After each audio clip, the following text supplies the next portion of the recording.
Sydney Sweeney, best known for her role as Cassie in Euphoria, is now the center of an interesting ad campaign.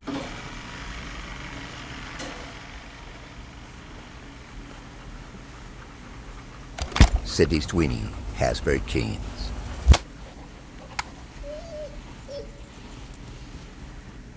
A lot of people have been comparing it to Brookshields' ad that she did back in the 80s. Let's play a game of Spot the Difference. Genes are passed down from parents to offspring, often determining traits like hair color, personality, and even eye color.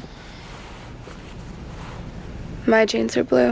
Sydney Sweeney has very keen. The secret of life lies hidden in the genetic code. Genes are fundamental in determining the characteristics of an individual and passing on these characteristics to succeeding generations. Occasionally, certain conditions produce a structural change in the gene, which will bring about the process of evolution. This may occur in one or more of the following ways. Firstly, by selective mating, in which a single gene type proves superior in transmitting its genes to future generations. Secondly, by gene drift, in which certain genes may fade away while other genes persist. And finally, by natural selection, which filters out those genes better equipped than others to endure in the environment. This may result in the origin of an entirely new species, which brings us to Calvin's and the survival of the fittest.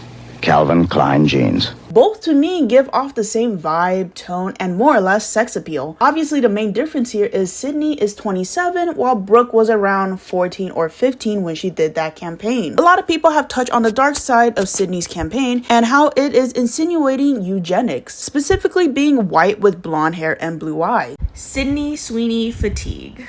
Let's talk about eugenics and racism pertaining to her new American Eagle jeans ad.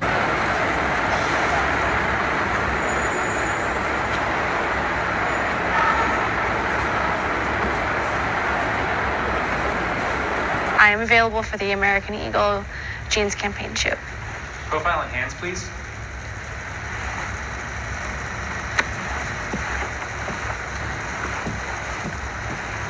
Thanks. We'll be in touch. Sydney Sweeney has very keen.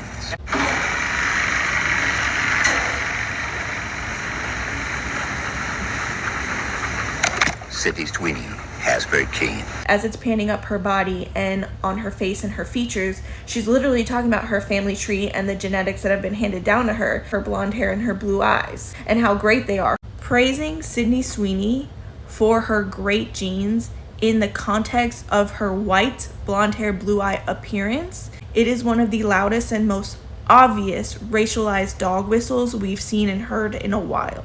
When those traits are consistently uplifted as genetic excellence, we know where this leads. This just echoes pseudoscientific language of racial superiority. All throughout history, those traits have been weaponized to uphold a racial hierarchy. It's not a coincidence that racists and incels are on X right now talking about America is back, baby, in reference to this ad. Especially in the political economy that we are living in right now. Ads like this are not a coincidence. Doesn't it sort of remind you of a specific time at a specific place back in the 30s to mid 40s? Just saying. If the boot fits. However, the thing I want to touch on isn't that, but rather how companies like to sexualize their products. It's not news that if a company uses sexy people in their commercials, it can help boost sales. The easiest example of this is Abercrombie & Fitch back in the early 2000s. Remember this bag? Or any Calvin Klein ads. Remember Justin's ad or Jenny's campaign for that company? People were thirsting for them. They are trying to associate their products with good-looking, sexy motherfuckers. Pretty much saying, if you use our product, you are automatically cool and sexy. People will come flocking to you. It's just a matter of time. To be honest, it was always weird to me how certain companies will sexualize their product. I never understood that. Anyways, at the end of the day, if Sydney's okay with with it and wants to do it, then she's gonna do it. Girl wants to get her coin. We as consumers have the power to put our money somewhere else. So that's what we should do. If you like these kinds of quick recap, tangent-like videos, please consider subscribing. If not, all good. Again, I'm just another screen addict with too many opinions. I'm gonna go touch grass now. Bye!